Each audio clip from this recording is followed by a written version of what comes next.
Assalamualaikum warahmatullahi wabarakatuh. Perkenalkan, nama saya M. Rifki Zamrud dari kelas 2E Ekonomi Pembangunan dengan NPM 020325 11068. Nah, saya akan membahas mengenal 5 karakteristik ekonomi 5 karakteristik koperasi dan UMKM. Nah, pertama-tama saya akan memulai dari kata bisnis. Terus mungkin kalau saya memulai dari kata bisnis itu teman-teman berpikir kayak mungkin kayak orang kerja kantoran, kerja pakai jas, kerja di perusahaan, kerja di gedung-gedung bercakar langit lah. Nah, tapi bisnis ini bisa dimulai dari lingkungan kita, teman-teman. Bisa dimulai dari lingkungan kita. Bisa dimulai dari macam contoh saya bangun usaha kecil-kecilan, nah itu UMKM. Bisa bangun kayak contoh saya begini, saya bantu saya bapak kan tukang air galon, saya grab dan lain-lain ya, itu saya penghasilan lah dari situ. Nah, saya bangun dengan bisnis, jadi kayak bisnis pinggir-pinggir jalan begitu, kayak penjual mie ayam, itu bisa dikatakan bisnis lagi, teman-teman. Nah, teman-teman tahu bahwa bisnis yang kecil-kecilan ini, UMKM ini yang dong berjual di pinggir-pinggir jalan semua itu tuh dong menyerap 97% tenaga kerja di Indonesia. Dong itu dong jadi tulang punggung Indonesia.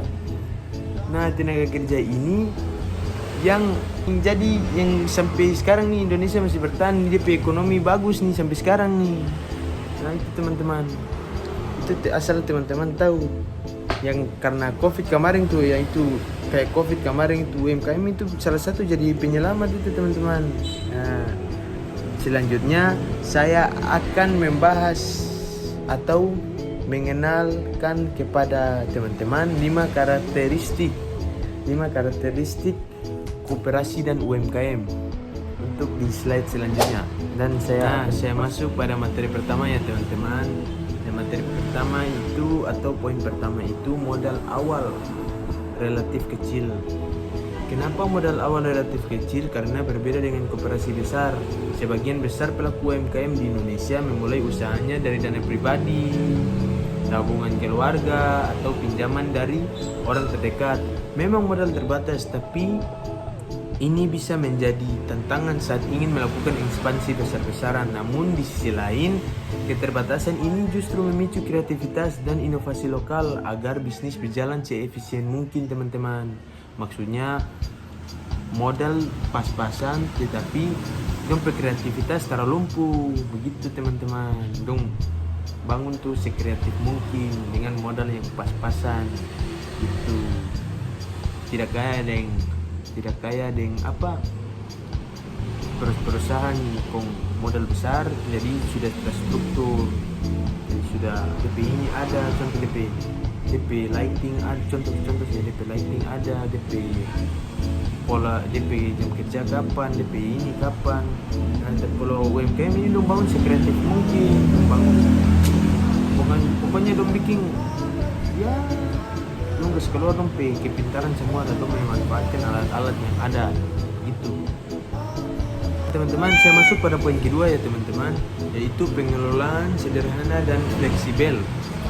Pengelolaan sederhana. Struktur organisasi koperasi dan UMKM umumnya minimalis pembukuannya, belum serumit perusahaan besar. Nah, kesederhanaan ini ternyata menjadi keuntungan tersendiri karena strukturnya ramping atau strukturnya licin, bisa bergerak kesana kemari, safety, tera orang suruh-suruh tuh, strukturnya licin. Mereka sangat lincah.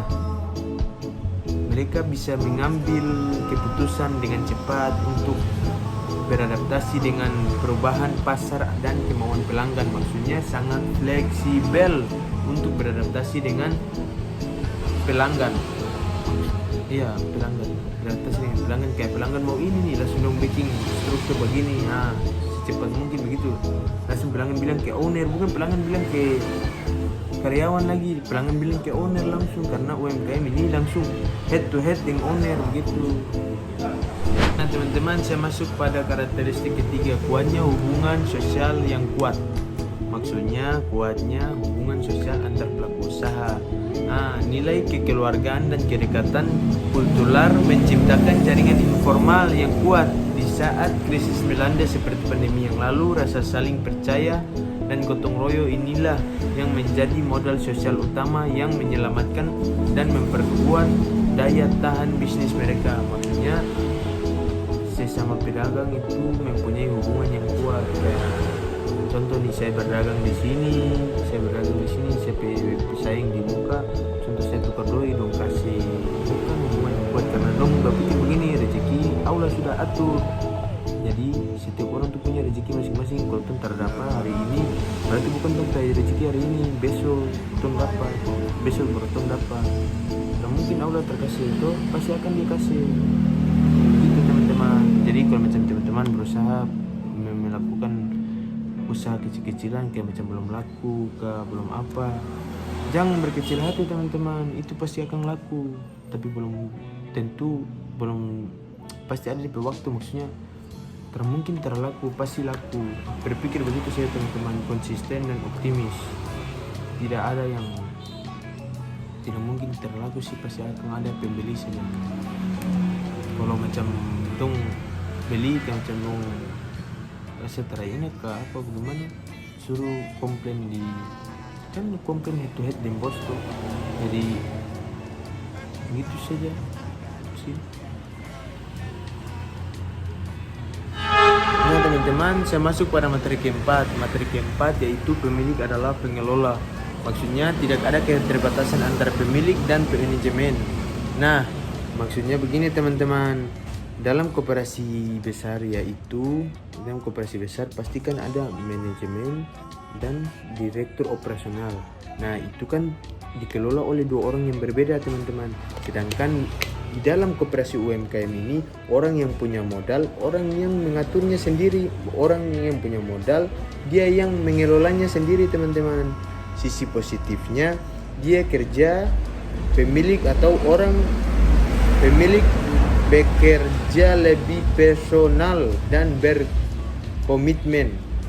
Dan tantangannya itu bergantung pada pemilik itu, karena dia yang punya modal, dia yang hitung sendiri, dia yang memanage sendiri.